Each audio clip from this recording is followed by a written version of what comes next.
Assalamualaikum warahmatullahi wabarakatuh. Selamat malam teman-teman, salam sehat untuk kita semua. Perkenalkan, nama saya Kamila Mufida dari kelas D3 Analis Kesehatan dengan nomor induk mahasiswa 10112011050. Di sini saya akan menjelaskan tentang konsep hambatan geostrategis atau ketahanan nasional dalam bentuk analisis kasus. Judul yang saya ambil yaitu tentang budaya rendah diri.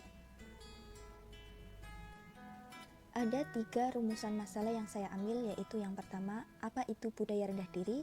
Yang kedua, latar belakang apa yang menyebabkan kasus budaya rendah diri dikatakan sebagai hambatan? Yang ketiga, solusi apa yang seharusnya dilakukan untuk mengatasi hambatan tersebut? Nah, ini adalah pengertian dari hambatan. Hambatan adalah usaha yang asal dari dalam diri sendiri yang memiliki sifat atau tujuan untuk menghalangi atau melemahkan suatu keinginan ataupun kemajuan yang hendak dicapai. Pengertian dari rasa rendah diri adalah perasaan bahwa seseorang lebih rendah dibandingkan orang lain dalam satu atau hal lain. Perasaan demikian dapat muncul sebagai akibat suatu yang nyata atau hasil imajinasinya saja. Contoh kasus yang saya ambil yaitu tentang melecehkan diri sendiri, dikutip dari kompas.com. Latar belakang. Dalam Kamus Bahasa Indonesia Online, melecehkan berarti memandang rendah, tidak berharga, menghinakan, atau mengabaikan. Kasus individu merendahkan dirinya sendiri dengan biasanya berkata, "Ah, saya jelek, mana ada yang mau jalan dengan saya?" Atau, "Ah, saya ini bodoh dan tidak bergelar, mana bisa mendapatkan pekerjaan yang baik." Kadang orang yang bisa bicara dan memimpin berkata, "Saya ini mana bisa memimpin saya, jadi anak buah sajalah." Nah, mereka lebih fokus hanya pada kekurangan diri dan mengabaikan kelebihan dan kekuatan diri mereka. Ini tentu menghambat kreativitas dan produktivitas hidup mereka.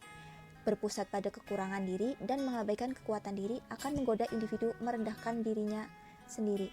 Ini tidak sama dengan rendah hati, beda. Rendah hati dan rendah diri.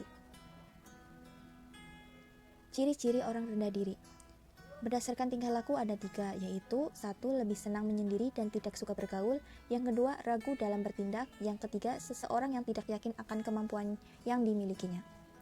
Ciri-ciri lain yaitu pemikiran negatif, lebih sedikit harapan dari kehidupan, kesedihan dan depresi, kurang kemampuan untuk menerima pujian, mengabaikan kebutuhan sendiri, kurangnya keterampilan sosial, yang terakhir merasa canggung. Yang sering kita lihat yaitu lebih senang menyendiri dan tidak suka bergaul, dan ragu dalam bertindak. Berpikiran negatif, nah itu yang sering kita temui dalam kehidupan sehari-hari. Penyebab rendah diri ada 2, yaitu faktor internal dan faktor eksternal. Faktor internal, rendah diri bisa muncul akibat beberapa hal yang ada pada dirinya sendiri, misal kelemahan menguasai materi belajar, adanya cacat tubuh, atau susah berkomunikasi. Yang kedua, faktor eksternal. Lingkungan sekitar kita juga dapat mempengaruhi terbentuknya sikap rendah diri. Faktor ekonomi keluarga yang lemah, perceraian orang tua, dan lingkungan keluarga yang tidak harmonis bisa memicu munculnya sikap rendah diri pada seseorang. Dari hambatan tersebut, ada beberapa solusinya, yaitu yang pertama adalah sadari bahwa setiap orang pastilah memiliki kelemahan dan kelebihannya masing-masing. Yang kedua, berpikir positif terhadap diri sendiri. Yang ketiga, berikan afirmasi positif kepada diri Anda. Yang keempat, tingkatkan kepercayaan diri. Yang kelima, tentukan tujuan hidup Anda guna mendapatkan kualitas hidup yang lebih baik.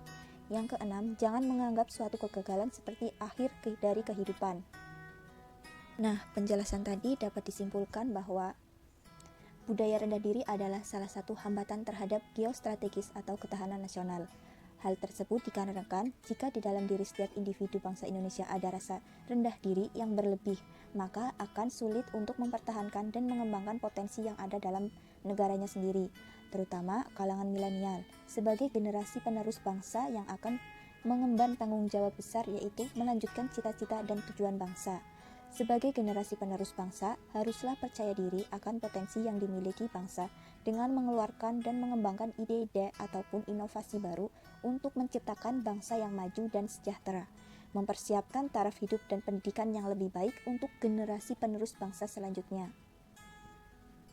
Nah, itu ada beberapa gambaran tentang orang yang rendah diri. Nah, mungkin itu saja yang dapat saya sampaikan. Kurang lebihnya mohon maaf. Wassalamualaikum warahmatullahi wabarakatuh.